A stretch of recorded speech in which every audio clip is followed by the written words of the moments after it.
Sunday we were studying verses 15 and 17 of the 6th chapter of the Gita. A very important truth is conveyed in those verses, and we dealt with that truth. Extremes must be avoided, and so the balanced life, what Buddha calls Madhyama Pratipada, the middle path. Not too much austerity, not too much sense indulgence. That is how we can grow spiritually. Anything else may be religious. Even if you do any kind of austerity, can be religious, but its spiritual value is nil. Therefore, Krishna said, Yuktahara viharasya, Yukta cheshtasya karmasu, Yukta swapnavabodhasya, Yogo bhavati dukkha. Yoga becomes the source for the distraction of all sorrow if you follow the middle path. Moderate eating, drinking, resting, working, etc., etc. And not extremes. That is not good for spiritual development. Buddha realized it from his own personal experience. Krishna is giving us that truth much earlier in the Gita. Having said this, verse 18 begins to deal with the technique of meditation, the process and the technique of meditation. These are a few very important verses in the 6th chapter. Yada viniyatam chitta atmanneva anutishthati nisprahasavagamebhyo yukta ityuchyate tada. The mind can be said to be established in yoga. Yukta means established in yoga. Then, when viniyatam chittam, the chittam which has been disciplined, atmanneva avatisthate, remains only in the Atman, not going here and there, then we can say the mind is yukta. It has achieved yoga. This is the first statement. Viniyatam chittam. The chittam which has been properly disciplined. Atmanneva anutishthati. It is established only in the Atman. The nispraha sarvakamebhyo. No external desires come and disturb the mind. It is absolutely established in itself. So in that state, you are a yogi, established in yoga. Yukta ityuchyate tada. Then he gives an example, a very familiar example in our literature. Yatha deepo nivatastho nengate sopama smrta yogino yata chittasya yunjato yogam atmanaha.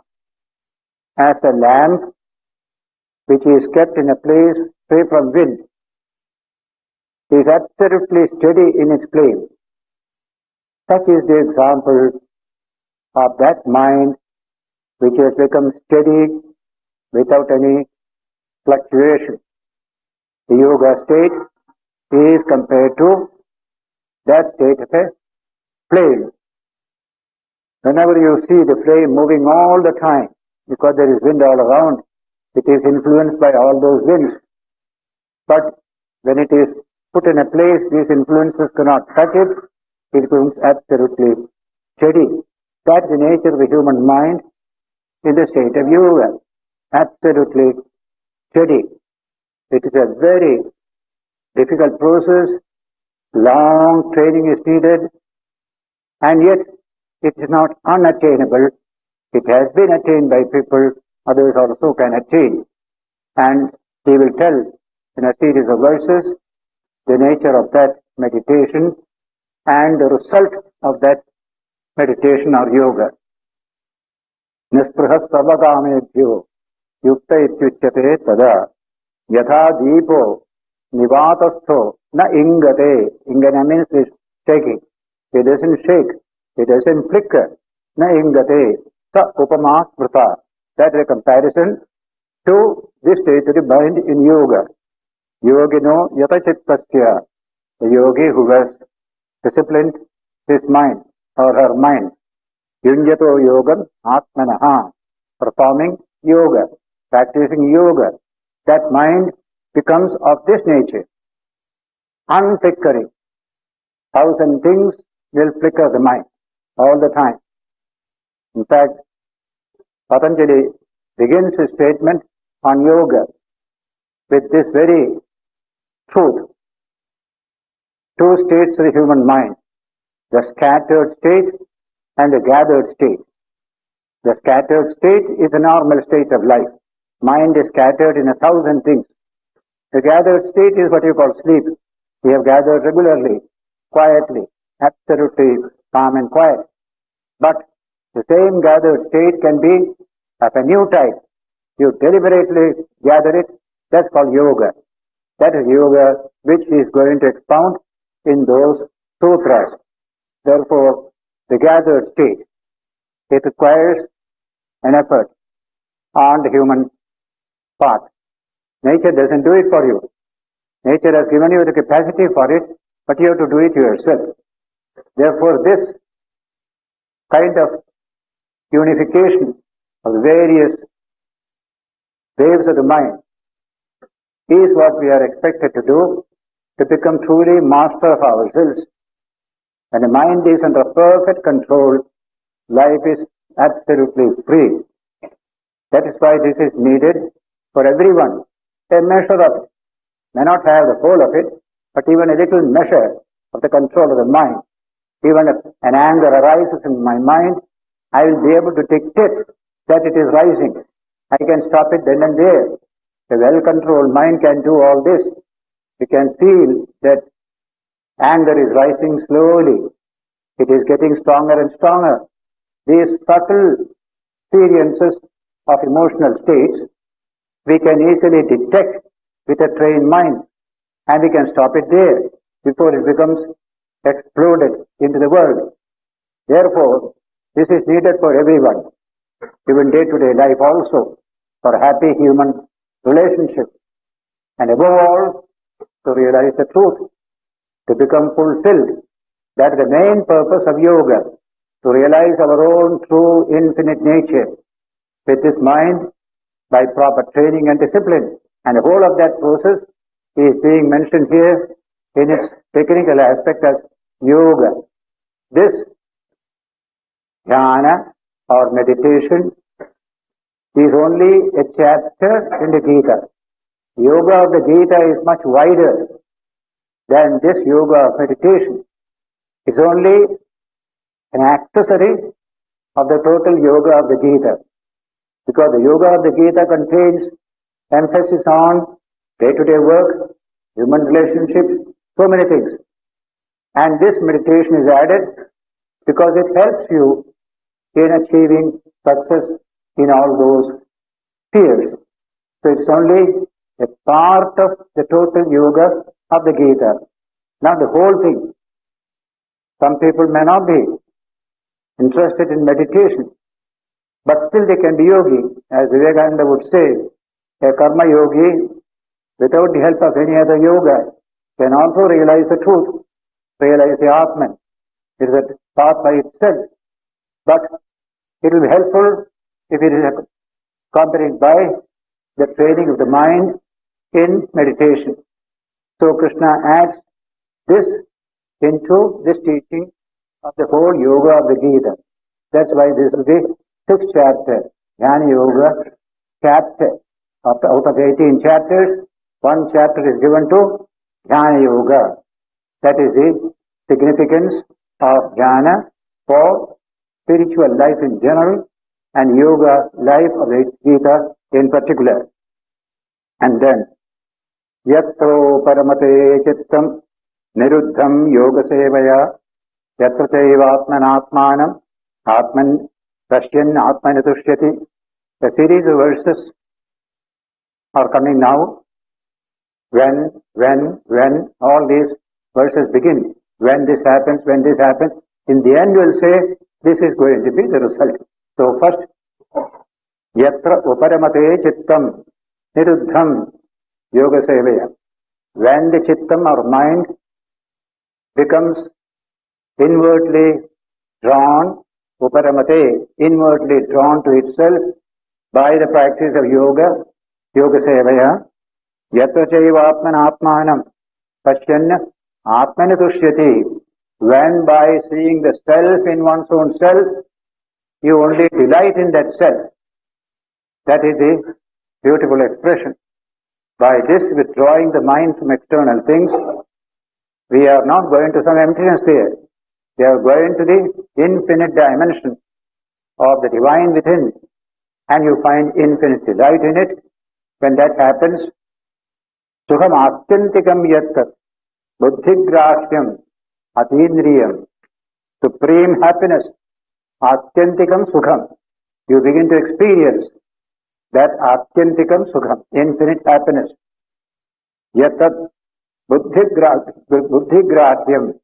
Your buddhi can grasp it. Atindriyam, the sense organs cannot grasp it.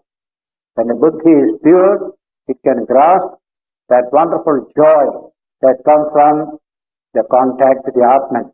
Buddhigrahyam atindriyam. The sense organs can never go there. Their power is very, very limited. Even they say, what is the speed of a nerve impulse? Sense organs work through the nervous system, and the nervous impulse speed will determine how much the senses can do. Hardly 500 to 600 miles per hour is the nervous impulse speed. How ordinary it is. How can it penetrate into the truth of things? So, atindriyam, constantly emphasized. This is beyond the sensory system. So that sensory system has no value there. Its value is over. As soon as you finish your work, your sensory system has no more value for you. When you sit in meditation, you say goodbye to the sensory system. You stay outside. You have no function here. That kind of attitude we have to take to the sensory system, not for its own sake, but to go higher, to penetrate deeper. Even in physical science, very often, you have to go deeper than what the senses can reveal. But these senses are useful in the early stage of human life, particularly dealing with the external world. Therefore, buddhigrahyam, atindriyam, here only buddhi, nearest to the Atman is buddhi, extremely subtle, and when it is properly trained, it develops a high penetrating power. That is the language used in the Upanishad. Any force can be made penetrating by giving a training. Take radiation. You give a training to it, high frequency training, then it becomes highly penetrating as in X-ray. Though it is very flimsy radiation, just a piece of paper can immediately cut off that radiation. But when it becomes high frequency, it can penetrate through masses of metal, even lead in cosmic ray, etc. The human mind is just the same, our sages said. It is very flimsy in an ordinary person. A little obstruction, it is immediately cut off. But that same human mind can be made high frequency type, with the capacity to penetrate into the heart of things. That state is called buddhigrahyam. That buddhi can capture this truth of the infinite joy coming from realization of the Atman. So buddhigrahyam, atindriyam. This statement comes in the Kathopanishad. Drishyate agriya buddhya sukshmaya sukshmadarshibhi. This Atman is present in all beings, but it is lying hidden. Will it always remain hidden? No. They can discover it. Drishyate. How? Agriya buddhya. When the buddhi becomes agriya, concentrated, pointed. That's the nature of that expression. How do you get it? By training the buddhi in dealing with subtle, still more subtle, and still more subtle realities, the buddhi finally gets the capacity to realize the subtlest of reality, the Atman. Drishyate, Svagriya buddhya, Sukshmaya, Sukshma buddhi, not Sthula buddhi. Sthula is gross, Sukshma is subtle, a subtle buddhi. Sukshma darshibihi, those who have trained themselves to perceive subtle and subtle truths, that group of people is called Sukshma darshi. So Sukshma darshis can realize the Atman by their Sukshma buddhi. So drishyate, Agriya buddhya, Agriya buddhi. Agriya means pointed. Just make it as pointed as possible. That is the nature of the human training of the mind. So in that context, the Upanishad had said that drishyate, the Atman can be realized, but not by the senses, not by the mind, but by the buddhi. Call it in the modern language, but it is the purest of the psychic energy that you have. The purest aspect of psychic energy is raw energy in you. You go on training it, making it a little better, that becomes a mind. Making it still more better, that becomes a buddhi. Same energy, same psychic force, and that buddhi must be achieved.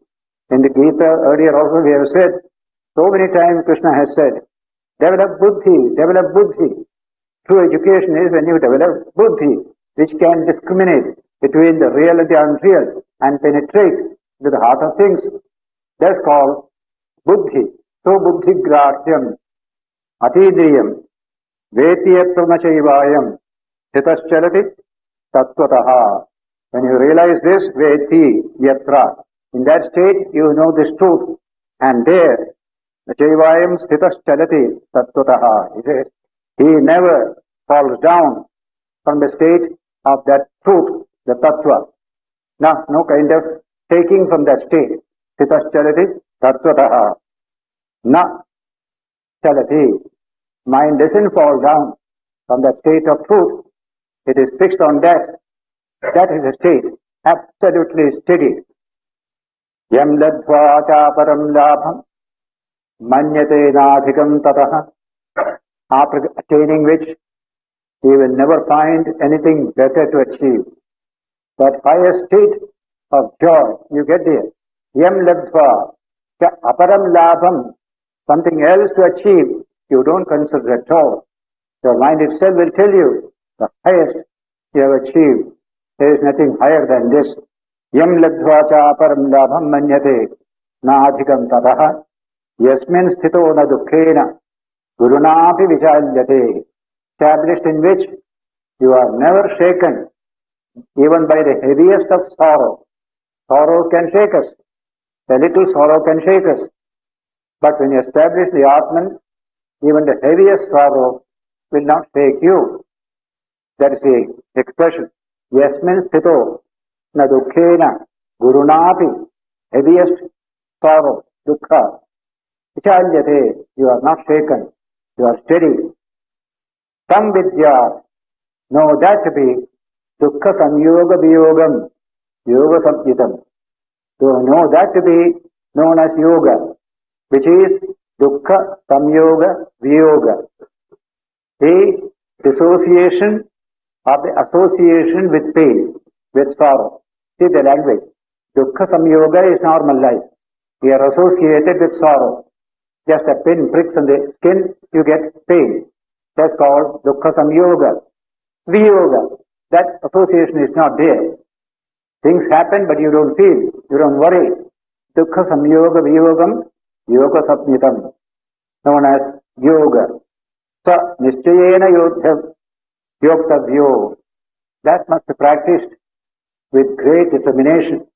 Nischaya. It is a truth. It is a possibility for everyone. It is not a theory, it's not a dogma.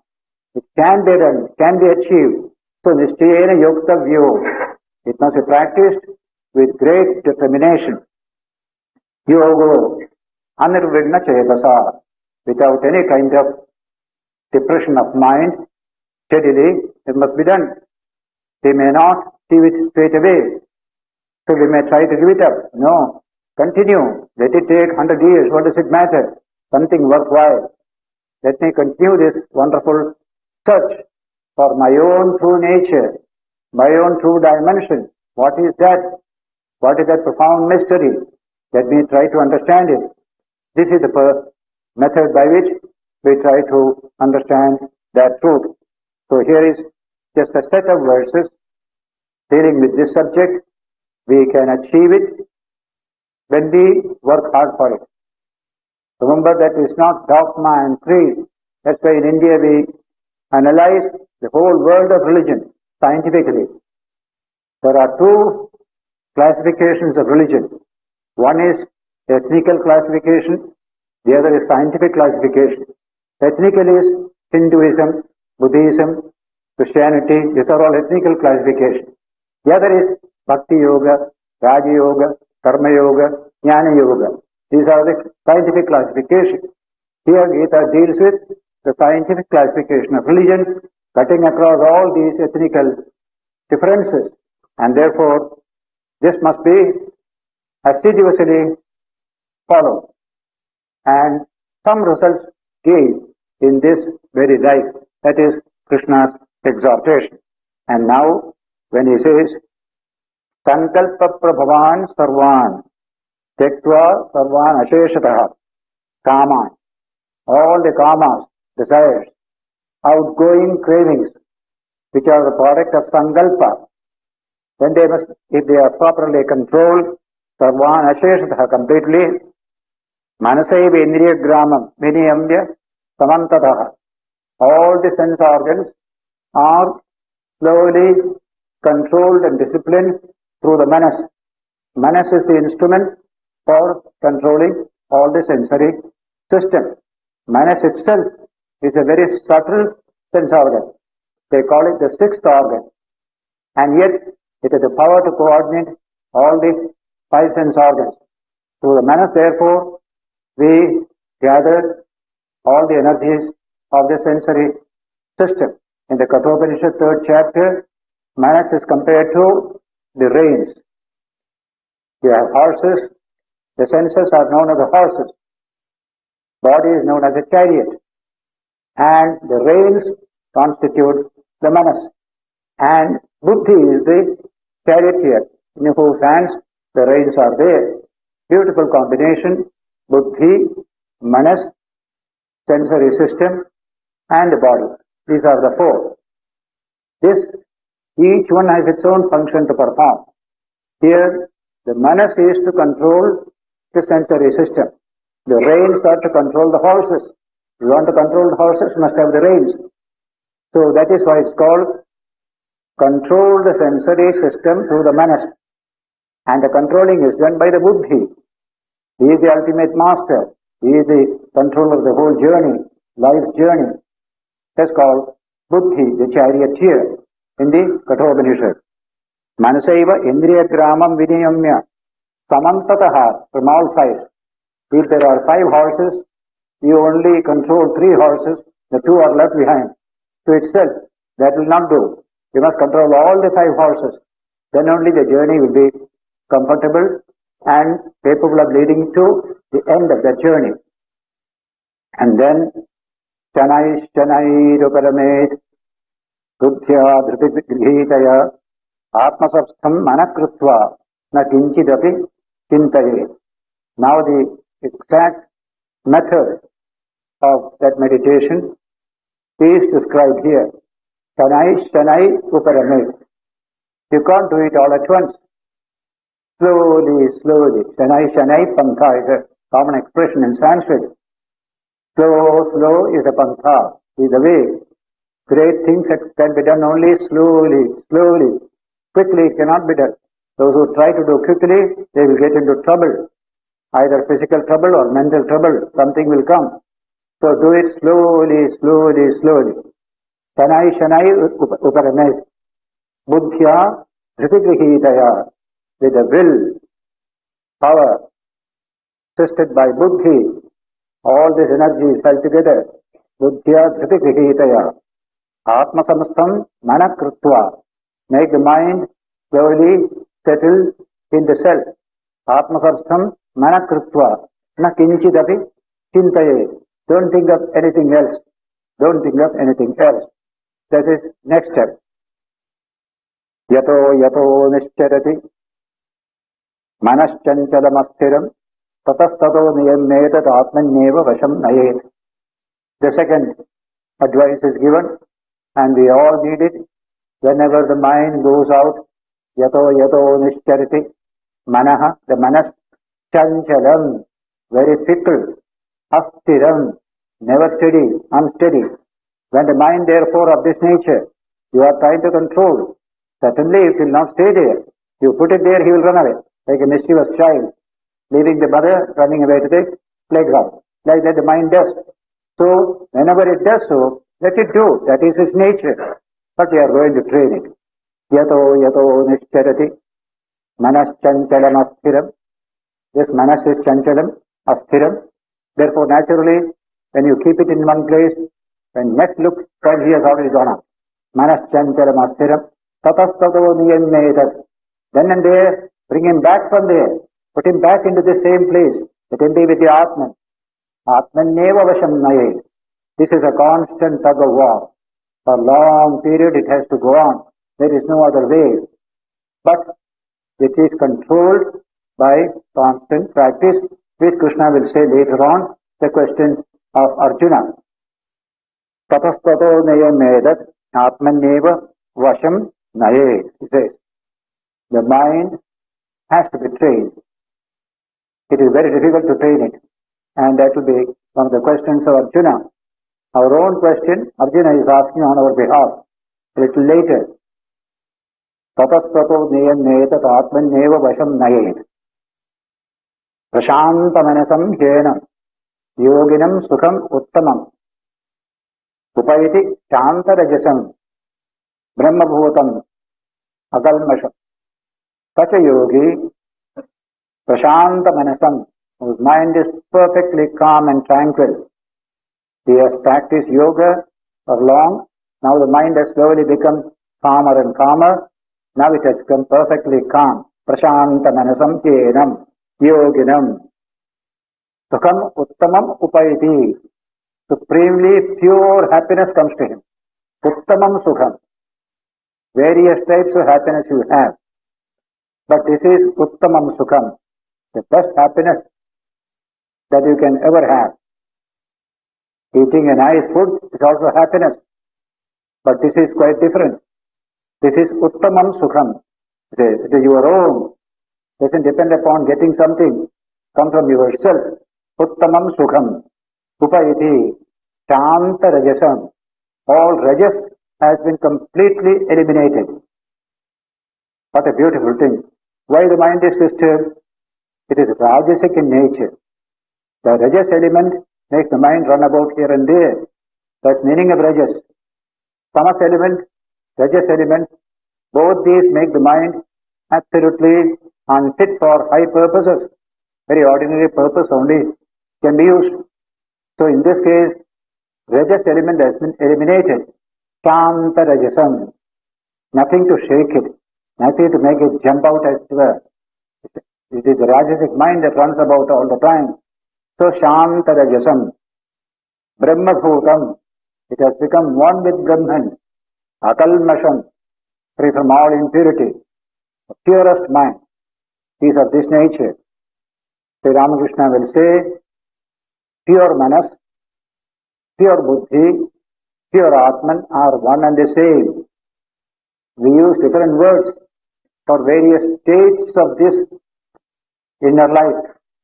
But actually, the pure mind, Shuddha Manas, Shuddha Buddhi, Shuddha Atman are one and the same, Ramakrishna would say. So, here is that Shuddha Manas, which itself is Shuddha Atman, which itself is Shuddha Buddhi. So, Akalmasham, free from all impurity, the Buddhi and the Manas become within us. It has become Brahma Bhutam, one with Brahman. They become like that. There is a famous passage in Plato, in his drama Phaedo. In the what you call Republic of Plato, famous book, you'll find there. Thought is best when the mind is gathered into herself, and none of these things trouble her, neither sound, nor sight, nor pain, nor pleasure. When she has as little as possible to do with the body, and no bodily sense or feeling, but is aspiring after pure being. That is a state of mind which is the best. This is exactly the idea of Vedanta, speaking about the mind being controlled and disciplined and concentrated onto the infinite self in man. That's the state in which the mind is at its best. Mind is the highest in that state. This is the teaching of all the mystics, all Sufis, all Christian mystics, all Hindu mystics, everywhere. This mind needs this training and a turning towards the infinite self. We turn it out and do work, produce wealth, improve our economy. That's beautiful. That is one side of the human life. Gita places great emphasis on that life. Karma, action, pravritti. But also, Gita says, do this also. Develop this capacity also of withdrawal, unification of the entire mental energies in through meditation. These two must go side by side. Then only you have complete efficiency of life. That's what the Gita wants to give to humanity. In the second chapter, therefore, he defined efficiency as yoga. Yoga is efficiency. Yoga karmasu kaushalam. Yoga is efficiency in action. And efficiency so that you produce more and more through your efficient work. And while doing so, you become purer, nobler, you become more peaceful. This also must go on. So this inward development and the outward development, both are to be included. That is the speciality of the yoga of the Gita. So in that, we add this also, idea of meditation, trying to understand our own true nature. We don't become merely a machine to get things done outside, and when it is over, thrown away on the scrap heap. That's what machines are. Human beings should not be so. After heavy work, you should become free. You should become pure. You should feel that you are your true self. If that is to be done, you have the emphasis of the Gita on external life plus internal life. In the case of the machine, it has no inner life. Machine is used to work, a plow, go on plowing, or a motor car, go on making run. When it is old, useless, you throw it away. It becomes junk. But a human being is not a junk. He has got an inner life. He has got something to achieve within himself, not merely to be a machine to be used by people for producing goods and services. That attitude of mind towards man should be completely changed. That is the definition of the second chapter. Yoga, karmasu, kaushalam. A double efficiency, namely productive social efficiency, inward spiritual efficiency. Both must go side by side. So here, he says here, in that case, in this particular state, the mind of man becomes one with the Brahman. We have achieved our fulfillment here. We were working and will continue to work, but the whole work will become different. It is so full of the spiritual element that the work ceases to be work. It becomes no work. This is a teaching in Taoist philosophy, Zen Buddhism, Vedanta. Work becomes no work. Though you are working, actually you are not working at all. In this way, inward development must accompany outward action. That is a special stress in the Gita. Then only man becomes fulfilled. Otherwise, he will be thrown away like a scrap on the roadside.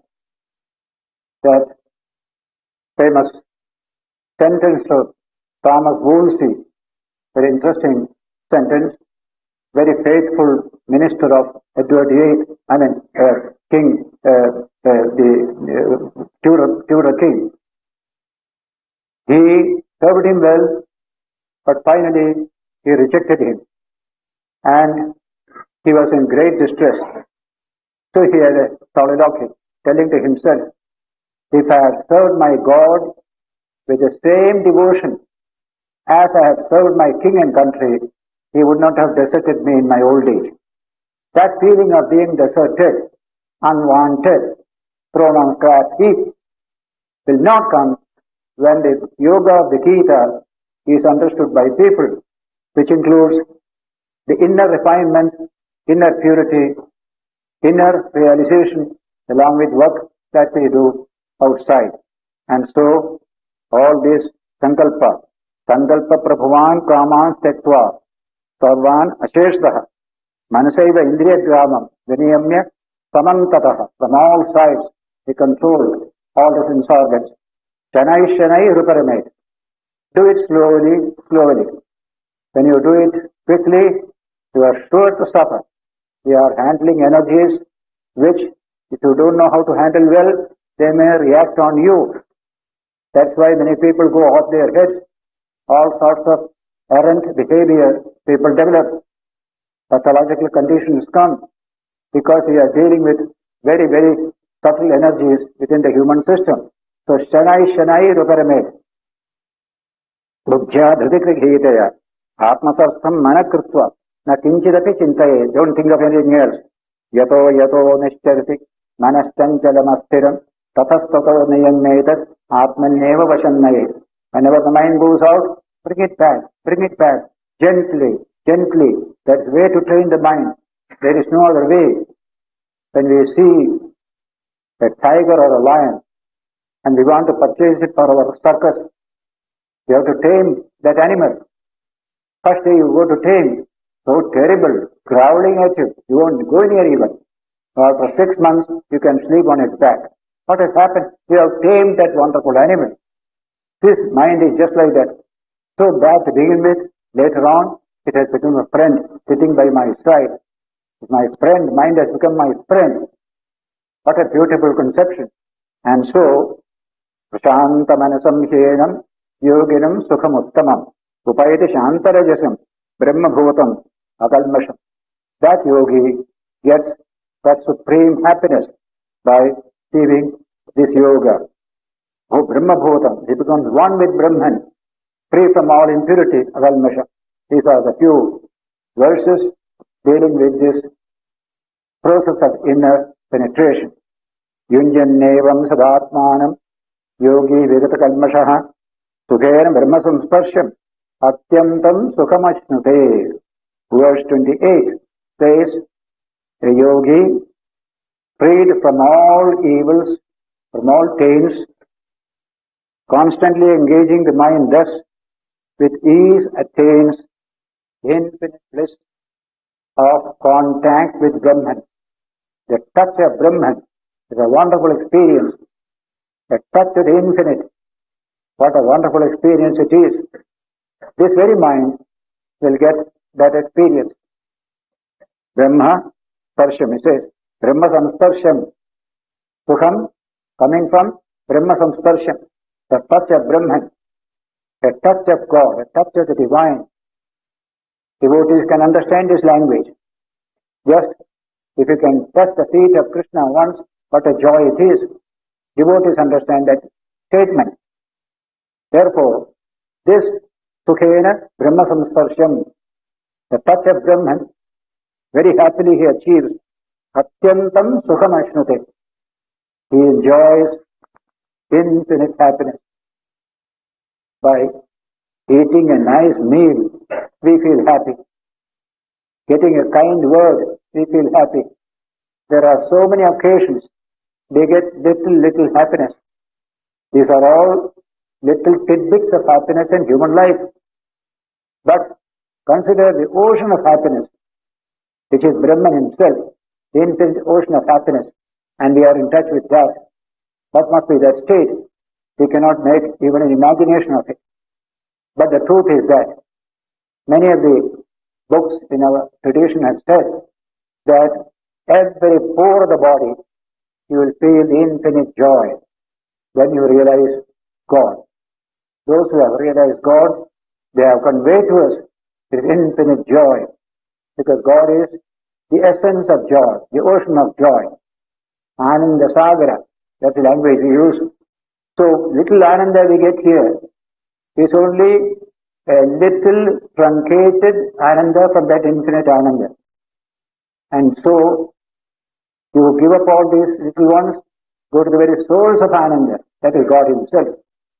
Taittiriya Upanishad refers to every Ananda of man in this world as a little particle of that infinite Ananda which is Brahman, Brahma Ananda. And now this yoga gives you that Brahma Samsparsham, the touch of the Brahman, the infinite Ananda. Atyantam Sukhamashnute. Therefore the Gita says, you achieve infinite happiness with our present state of mind. We can't understand that. We can only say very great joy, that's all. What exactly is its significance, we cannot appreciate it. Just now, we are satisfied with a little joy that we get here. Even that itself is a great thing for us. We go into ecstasy, getting a little joy. If I have no job, I try and try. After 6 months, I get a job. I am in infinite bliss. That is my joy at that state. This is our human joy. Various levels of human joy. So you can just imagine, multiply them, infinity. That is the joy of Brahman. Atyantam Sukham Ashnute. Now this is the teaching Krishna has given to Arjuna and to all of us. And all of us have doubts. Arjuna also has doubts. These doubts are representing our doubts.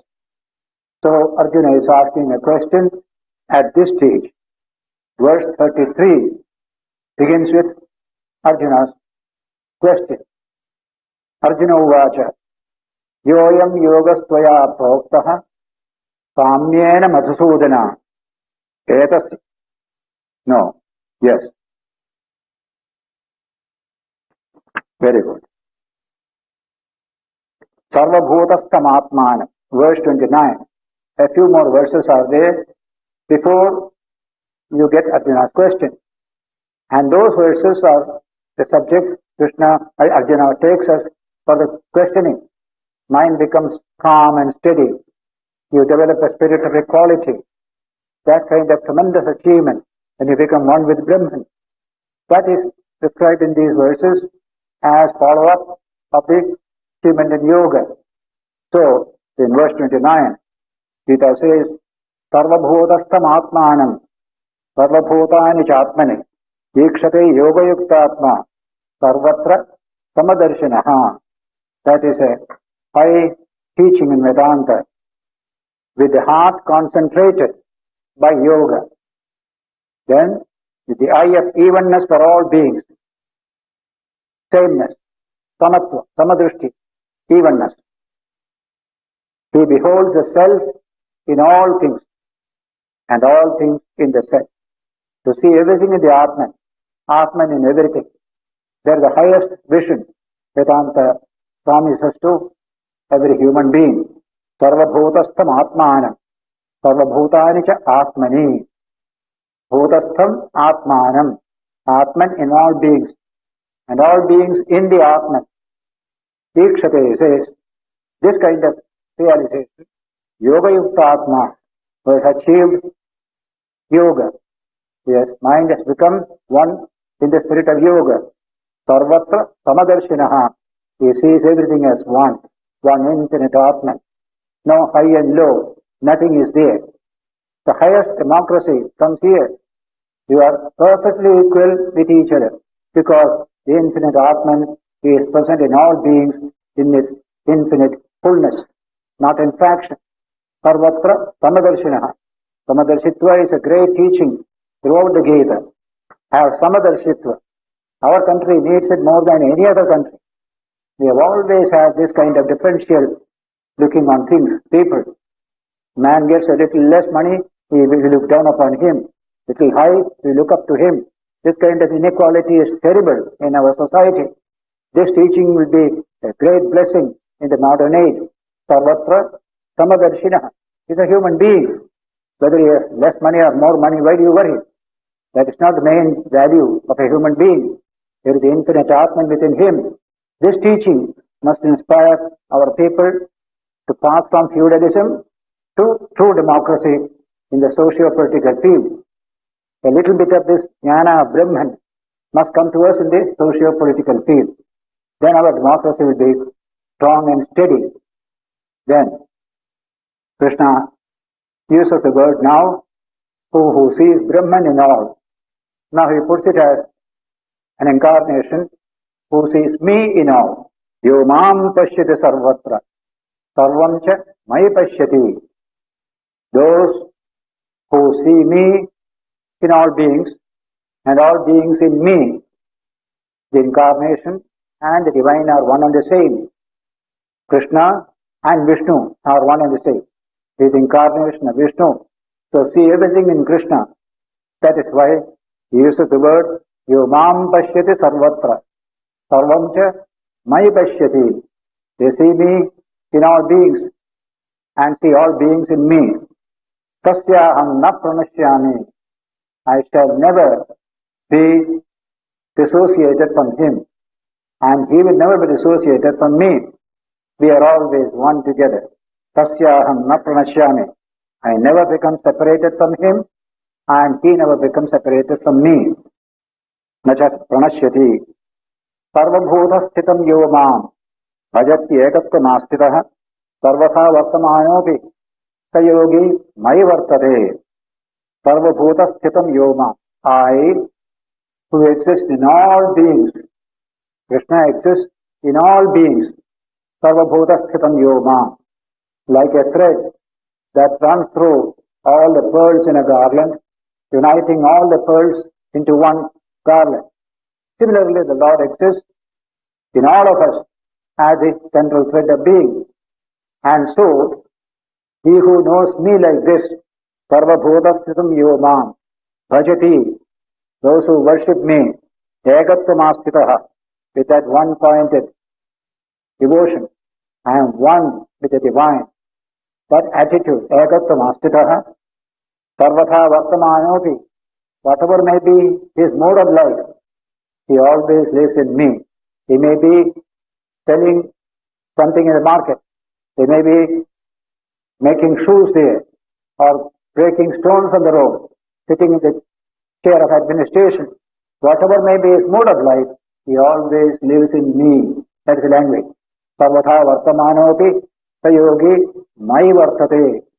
What a beautiful idea. We can see the best devotee and the most unusual places. We have seen in our own history, a shoemaker is one who has realized the divine. A simple housewife, she has realized the divine. Her status is very ordinary in society, but spiritually her status is very high. So this can happen to everyone. Whatever be the station of your life or the nature of your work in society, you are always living in Lord himself in this particular achievement. Sarvatha vartamanopi sayogi mai vartate, that yogi lives in me all the time. Atma upamyena sarvatra samam pashyati yorjuna dukham va yadi va dukkham sayogi paramo mataha. Atma upamyena. As you feel about yourself, feel about others also. Atma upamyena. Pain is not happy for you. You want to avoid it. Therefore, don't inflict pain on others also. As you feel for yourself, feel for others also. That is a universal maxim. In the Bible, Chinese thought, Indian thought, everywhere. Atmana parakovala. Whatever is not pleasant to you, don't inflict it on others also. That is the language. So, Atmaupamena sarvatra. See others as you see yourself. Sukham pashyati Arjuna. See the sense of equality everywhere. Sukham va yadiva dukkham. Whether it is happiness, whether it is sorrow. If something gives you sorrow, see that such a sorrow doesn't go for somebody else also. That attitude must be there. Sukham va yadiva dukkham. The yogi paramo mataha. That yogi is certainly supreme. He has realized his oneness with all. What a tremendous change will come in our society when a bit of this teaching gets into our mind and heart. We do so much evil to others, not knowing that evil, if it comes to you, you doesn't really miserable, but you don't know how to feel for others. That feeling of oneness is not there. That is a great evil that is afflicting our society for centuries together. Swamiji said, there is no heart. There is intellect. Brain is there. Heart is not there. A concern for others is not there. That's why we have brought our society to the lowest level. Now it must change. And Vedanta gives you the method of that inner change in yourself by which this samatha drishti will come to you. Then society becomes really a heaven. It is happy to live in such a society. You need not go to any heaven above. Here itself we can create a heaven. A Satya Yuga can come in this world when people understand this truth and practice even a little bit of it. Great teachers come for that purpose only. Ramakrishna came in our time. What an extraordinary personality. The spirit of oneness. Swami Vivekananda, Sarada Devi, everyone. The spirit of oneness. We are all one. What a beautiful idea. That's why that Muslim revolutionary poet of Bengal, Ghazi Nazrul Islam, in a song on Sri Ramakrishna, he added this line, Satya Yuger Punya Sruti Kalite Anile Tumi Tapas. Hey Tapas, you brought the memory of Satya Yuga in this Kali Yuga. What a beautiful idea that Sri Ramakrishna has brought the memory of Satya Yuga. It is for us to assimilate his teaching and establish that Satya Yuga in society. That's our responsibility. He has shown us the way. He has given us the inspiration. And so the poet says like this, Satya Yugar Punya Sruti Kalite Anile Tumi Tapas. That is a great contribution of Sri Ramakrishna. So here Krishna speaks of this samadrishti, samatva. Very difficult, but we have to achieve it. We have to live down our feudal heritage, where everything is hierarchical. The feudal lord sits there, enjoys nicely, having his hookah all the time, so many people to fan him, and millions are working for him. This is our India. Even today, in many cases, it is so.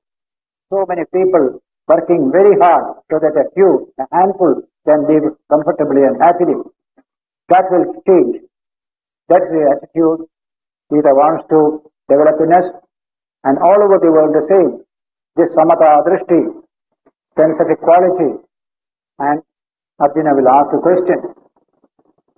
The next sloka. This is a wonderful idea. Samadrishti, samatha drishti. We have put it so nicely, but I find it very difficult to practice. Mind can never be samatha. It's always up and down. It's always in distraction. How can I control this mind? So that question will take us to the next sloka. Arjuna's question on your behalf, on behalf of millions of people, because everybody's problem. How Krishna handles it, we'll also see. So we shall study the next verse, verse 33, beginning with Arjuna's question and Krishna's answer, by which the chapter will be ending also when we meet here next Sunday on 23rd of this month, April. Today is Ekadashi, there is Ramanam Sankirtan in the shrine. We shall sit a minute in silence and meditation and then disperse.